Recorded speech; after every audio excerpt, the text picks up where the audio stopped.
Ya, buat rasa. Balik. Oh, santan guys. Ini satu cukup lah. Uish. Inilah, dah bunyi.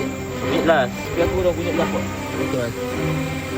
But this chef kan? Ini ke chef. Siapa? Salah aku. Siapa chef sebenarnya ni? Yang salah aku yang betul dia. Adam, cepat potong cili.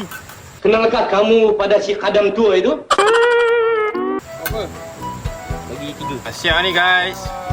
One step closer kita nak finish our challenge. Macam mana rasa? Kita